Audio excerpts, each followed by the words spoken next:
Заказывайте видео, предлагайте варианты, задавайте вопросы, спрашивайте, интересуйтесь, не стесняйтесь. Николас Кейдж.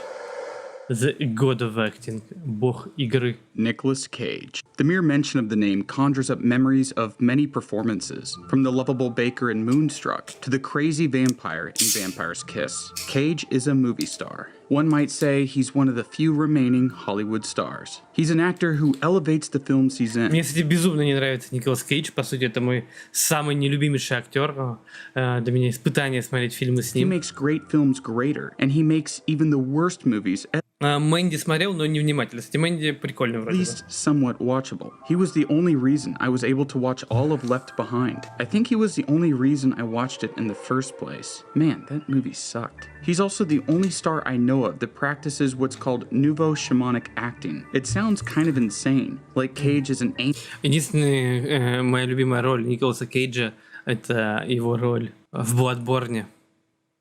shaman summoning up the spirits of his characters into his body. That's kind of what it is. It's about completely opening oneself up to the character so that one doesn't feel like they're faking anything while acting. In his words, say you're playing a demon biker with an ancient spirit.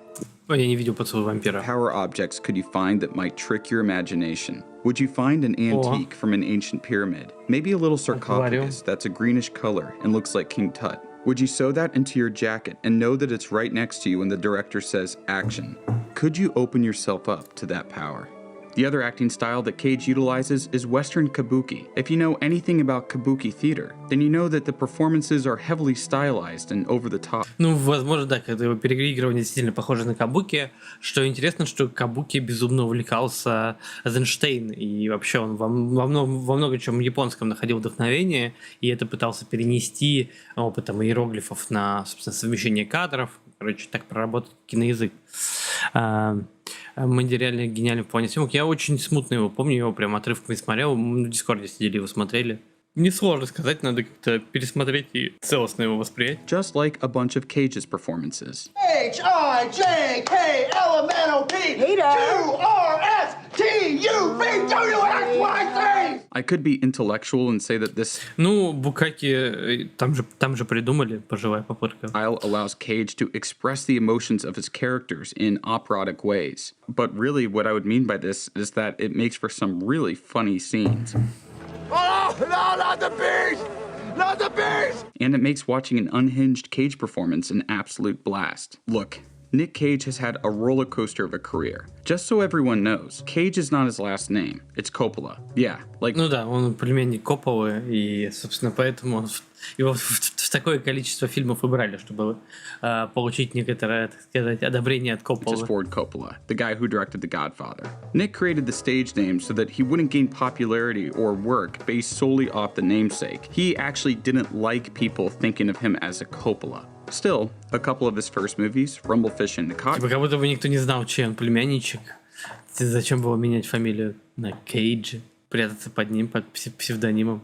Club were directed by his uncle. It didn't take long for Cage to ascend to the status of star. Кстати, мне и Коэновская, это самое, воспитывая Аризону, тоже не очень нравится именно из-за Кейджа. By the end of the 80s, he had graced the silver screen with memorable Хотя она неплохо собрала в прокате. performances in Raising Arizona, Moonstruck, Peggy Sue Got Married, Valley Girl, and Vampire's Kiss. Come 1996, he was an Oscar winner. He was a prestigious actor who generally acted in pretty good or great movies, and he had a certain charisma like no one else. But it wouldn't stay that way. Due to his irresponsible spending habits, and possibly people not taking care of his money well, he found himself in massive amounts of debt. So he started Прям как я. taking just about any role То есть, it's literally me. Я прям испытываю Кейджу полное понимание его проблем.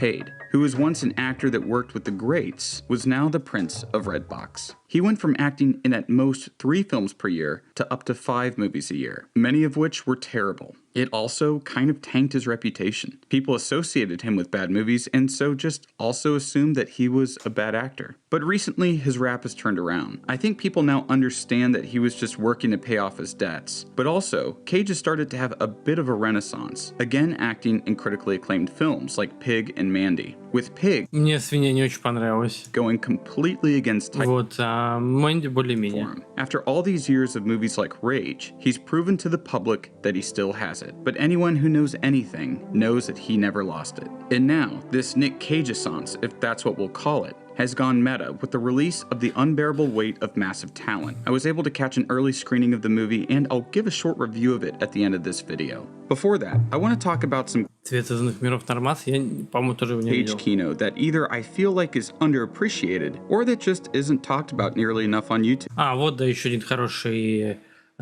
фильм, адаптация с Кейджем. I know that when people talk about their favorite performances by the Italian shaman, they bring up Pig, Face Off, Leaving Las Vegas, Raising Arizona, Con Air, or The Rock. If they're a woman, they talk about Nick Cage and Moonstruck. Those are all good movies, but today, I want to shed some light on some of his other films. Other films that deserve the spotlight just as much, or even more, than these other classics. Number 1. Bad Lieutenant, Port of Call, New Orleans. Not only Бэт-лейтенант, да, но это ремейк. Ремейк, соответственно, сделанный Херцогом. Это фильм Херцога. Даже не знаю, но оригинал тоже прикольный, плохого лейтенанта. Здесь классные эти игуаны, которые Херцог снимает. is this a Nick Cage movie, but it's also a Werner Herzog film. Truly a match made in heaven. The film is less story-driven and more about Lieutenant Terrence McDonough, a New Orleans police officer investigating the brutal murder of a family. Terrence is a man with some serious problems. He has chronic back pain. По-моему, в оригинале играет Харви Кейтель, да, плохого лейтенанта, если я не ошибаюсь. And so his doctor prescribes him Vyvanse, but he soon Там он голенький стоит. begins taking other drugs, or maybe he was always on an assortment of uppers, downers, and the like. McDonough's behavior becomes more and more erratic as his drug intake increases. It leads to some of the greatest Cage scenes ever put to film. He comes out of hiding in a nursing home while shaving his face. He sees iguanas. Вот это вот игуанские кадры, они просто великолепные. Тут Херцог, мне кажется, над всеми издевается. As recurring hallucinations. He rants about his lucky crack pipe. You don't have a lucky... Эти, кстати, напоминает My Son, What Have You Done? Тоже Херцога, по-моему. Там, правда, были фламинго. crack pipe? He puts a gun to an old lady's head, but I think the scene that stands out the most is this one. Shoot him again. What? Fool. His soul's still dancing. It's not just pure craziness, though. Underneath the bombastic performance, Cage finds humanity in the character. He's a man beset by addictions, family problems, and outside pressures, but he still wants to be a carrier Пересмотрел с удовольствием. 1000 лет назад смотрел его плохого. Когда он вышел, собственно, его видео. of justice. He's a completely corrupt cop and probably not one you'd ever want to deal with. So it's a monumental challenge for an actor to make this character likable or relatable in any way. But Cage does. There's a melancholic spirit that underscores Terrence's whole character. I remember when I saw Herzog speak at a class or Q&A type thing a few years ago. He declared that Cage gave his career best performance in Bad Lieutenant, Port of Call, New Orleans. And you know what? He might be right. That's one way of looking at it. The other is you get to keep 75%. Ну, там вот это переигрывание и экстравагантность, она в тему смотрится из-за наркотиков, из-за человека, который такой в помутненном пограничном состоянии находится. Not go to prison for the rest of your life. Number 2, Joe.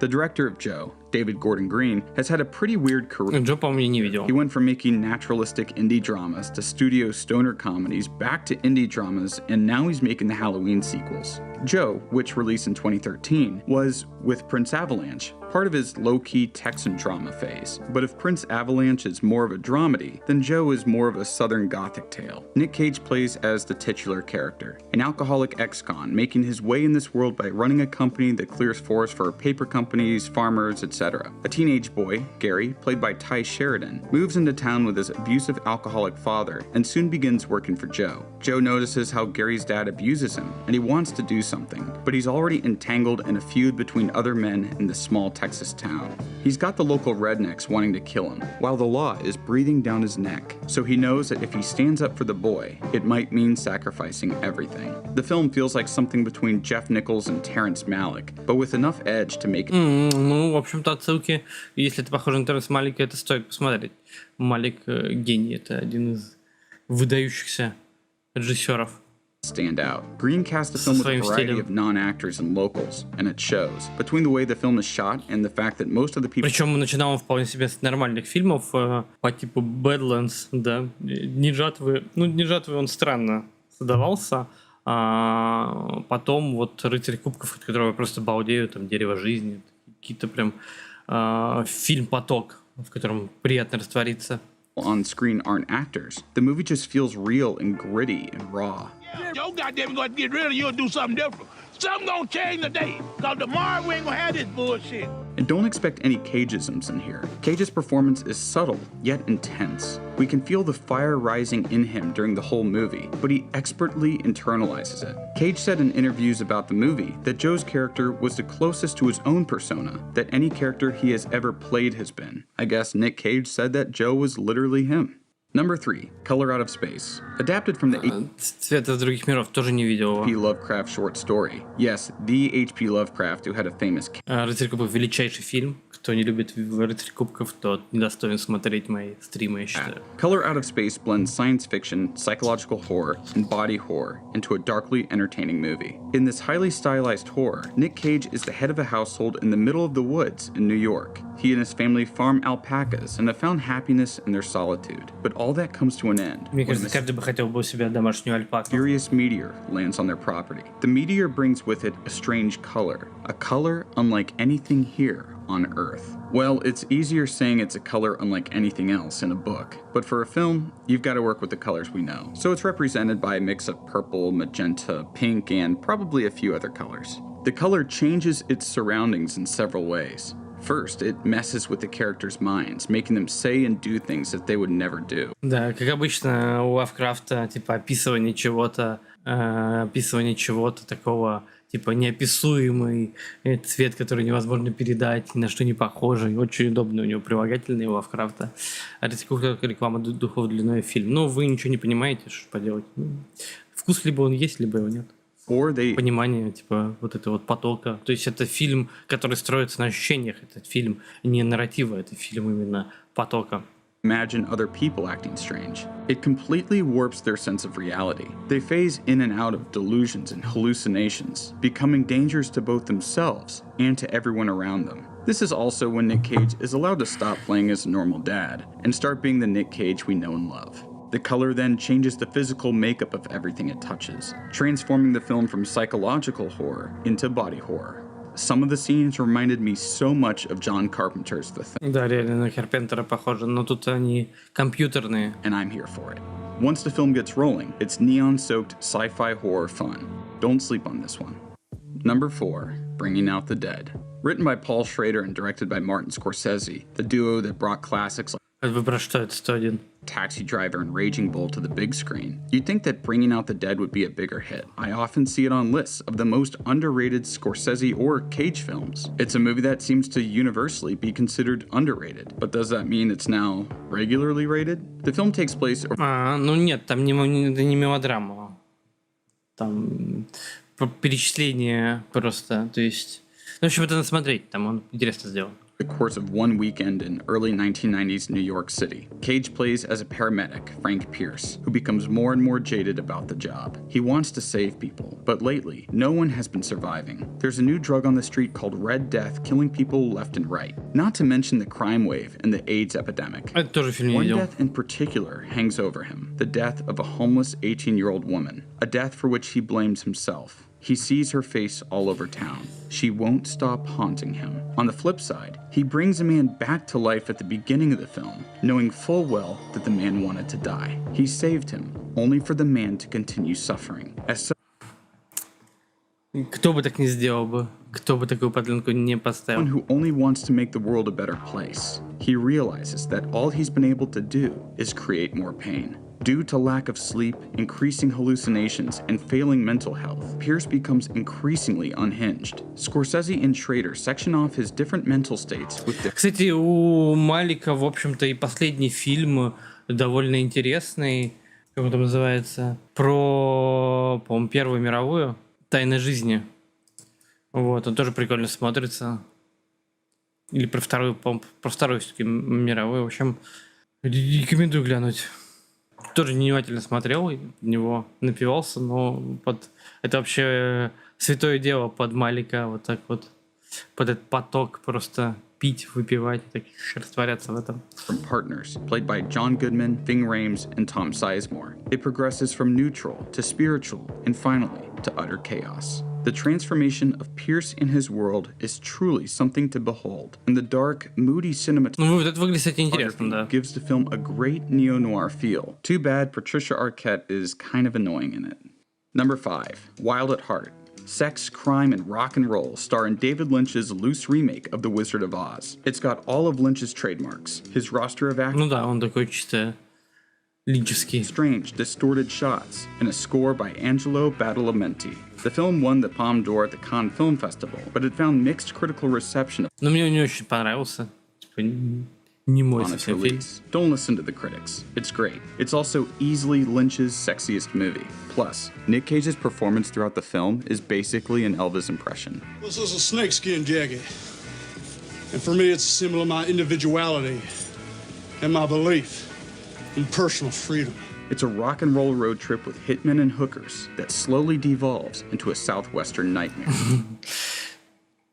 Какой красавчик. It's something that feels like it shouldn't work. Wizard of Oz as a Lynchian road trip, complete with flying witches. But it just works. It's not a film I can or really want В to общем, типичный Линч. talk about at great length. It's an incredibly emotional movie, and it should just be watched and experienced. С какой-то фантасмагорией и прочим. Не знаю, мне не зашел. So, go watch it.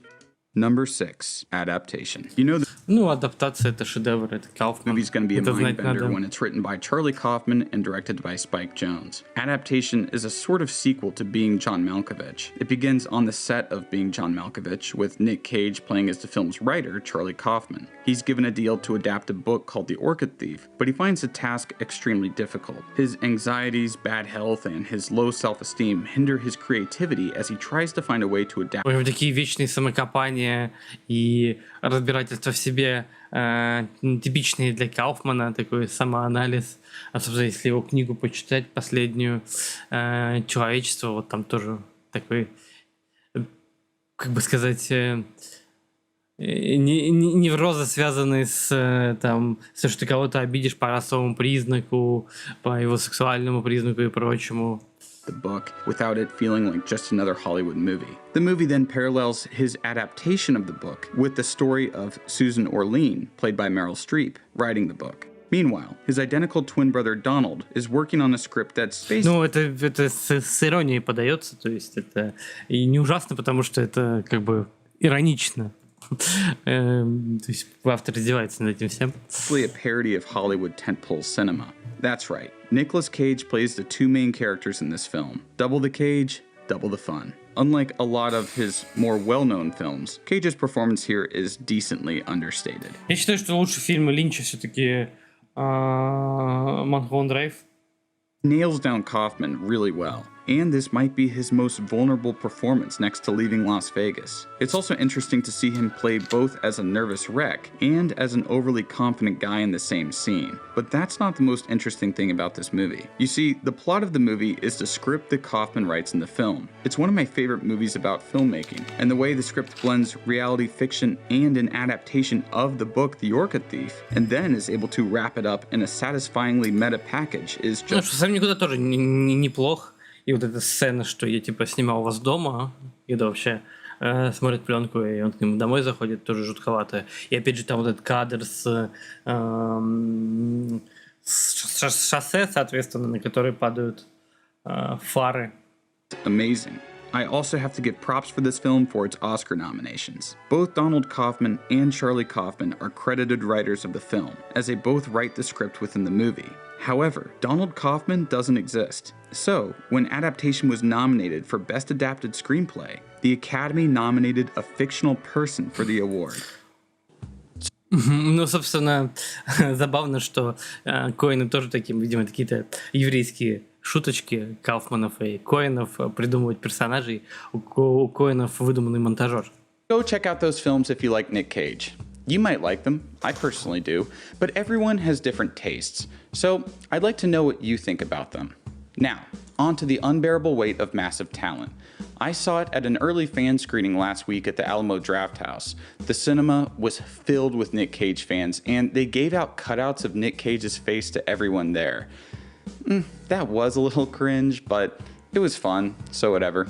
The movie itself was decently good. Nothing extraordinary though. I don't want to spoil the movie too much, but I will say that the best part of the movie by far is the tense bromance between Nick Cage and Pedro Pascal. There are some genuinely great moments between the two of them, but the film is bogged down by its need to turn into a dumb Hollywood action movie. It makes it turning into a blockbuster type film a plot device, which just made me think of adaptation, and I realized that this movie has a lot of parallels with Jones's film, but his film had way more heart. I don't have a big problem with the meta aspect of it, but I don't like how it's mostly used for reference humor to Cage's previous work, but hey, you knew that that was exactly what you're getting into with this movie. The problem is that, unlike adaptation, the film doesn't use its meta nature for any sort of introspection. It's just there to make jokes and reference Cage's movies and his celebrity persona. Это на последний фильм, где Кейдж, собственно, играет самого себя. Да, ну, судя по датам, да. Потом назывался «Великий талант», по-моему, так. «Невыносимая тяжесть огромного таланта». «Unbreakable weight of massive talent», да. Но такой себе, мне не понравился. Honestly, the film feels like an early to mid 2010s R-rated comedy with its aesthetic and sense of humor, which I really didn't care for too much. What I did like about the film is how it portrays Nick Cage as a down-on-his-luck actor with alcohol and self-esteem problems, while other people refer to him as a legend and see him as someone he's not. He's also a cineast. Такой немного баджак. It made me happy to hear him talk about classic movies. Plus, it was pretty realistic that his in-movie teenage daughter didn't like the Kino films he was showing her. Is Nick Cage's performance as himself, or at least a version of himself, good? Yeah, of course, even if his character he plays isn't like who he is in real life, but like what Redditors imagine him to be. But you know what is the stuff of nightmares? The de-aged version of Nick Cage that is like the devil on his shoulder.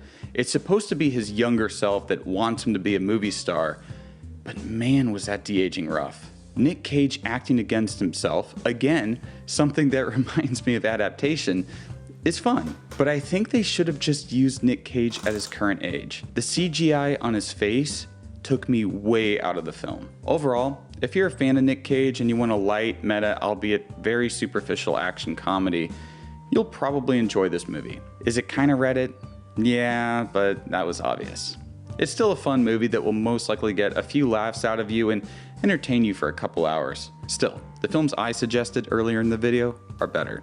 I'm not going to give it a numerical score because those are dumb. Instead, I'll end this video with some wise words from the maestro. Do fish have Блин, я побоялся, что это будет Поросенков. dreams?